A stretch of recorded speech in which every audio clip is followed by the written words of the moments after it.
Peter Lynch's take on his absence in the AI investment scene. I could barely pronounce NVIDIA until recently. Peter Lynch, a stalwart member of the Fidelity Fund's advisory board, is widely recognized for his remarkable ability to outperform the market.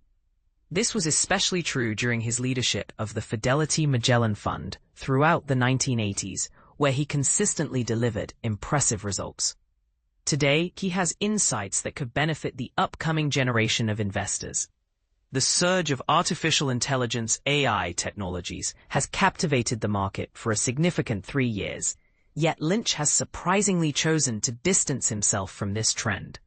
This from a man who once achieved a remarkable average annual return of 29.2% during his 13 years managing the Magellan Fund until 1990. In a recent podcast episode of The Compound and Friends, hosted by fellow investor Josh Brown, Lynch openly stated, "I have 0 AI stocks.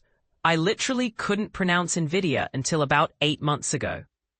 Fans of Lynch will appreciate his candidness as he reflects on his illustrious career and shares the invaluable lessons he's gleaned over the years, particularly concerning today's obsession with AI technologies. Here are 5 key insights from his discussion. Taking a back seat to AI. The arrival of ChatGPT in late 2022 triggered an enormous rise in major tech stocks, prompting many on Wall Street to start questioning whether the current AI investment frenzy resembles the dot-com bubble of the late 1990s.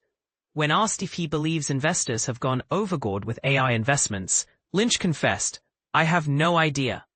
He further elaborated that he feels he lacks the technological knowledge needed to form a strong opinion regarding the market's enthusiasm for AI innovations. "I'm the lowest tech guy ever," Lynch remarked. "I can't do anything with computers. I just use yellow pads for my notes."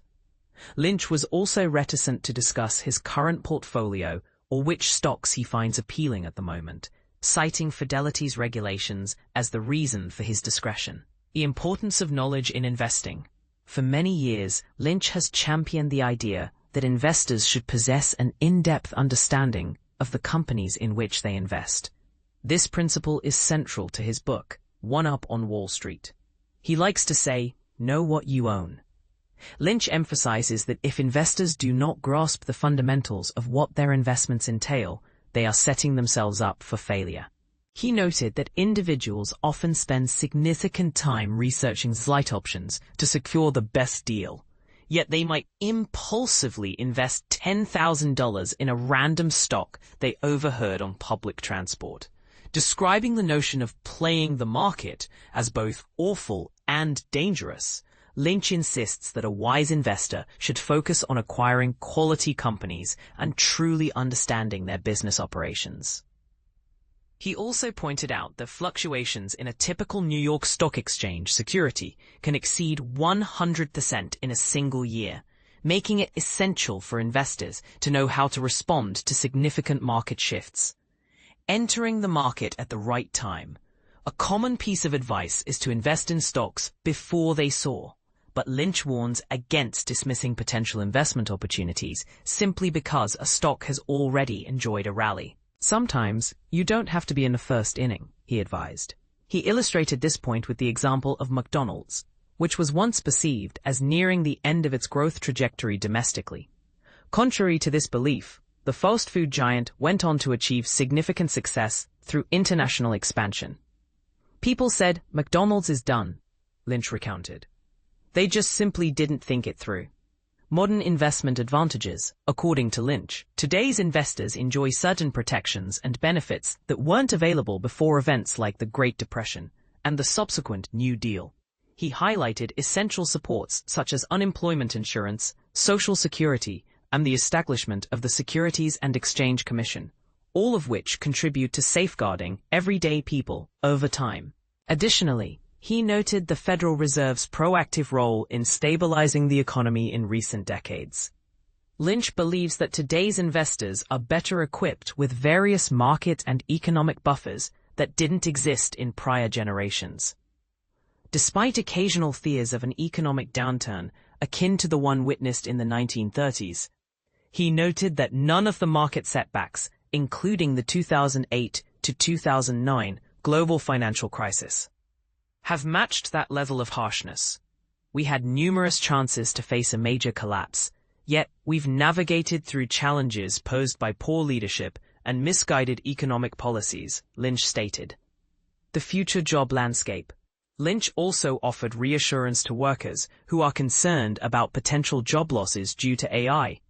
He referenced a time in the early 1980s when AT&T employed around 1 million individuals, while the entire workforce totaled about 100 million. Although the telecommunications industry has evolved, he pointed out that the major companies today now employ approximately 400,000 workers, with the current U.S. workforce surpassing 160 million jobs. There is optimism that expansions in certain sectors will counterbalance job losses triggered by technological advancements or automation in others. Lynch's insights come amid growing concerns from executives across various sectors, including Walmart and Accenture, that AI could dramatically alter the workforce landscape. It's a great country. We're creative, Lynch affirmed. America innovates, China imitates, and Europe regulates. What do you think? Should investors dive into the AI wave, or is it wiser to be cautious? Feel free to share your thoughts in the comments below. For a look into Josh Brown's current investment perspectives and stock recommendations, check out his articles on CNBC. If you're interested in mastering the best strategies for 2026 straight from the NYSE, explore opportunities with Josh Brown and others at CNBC Pro Live.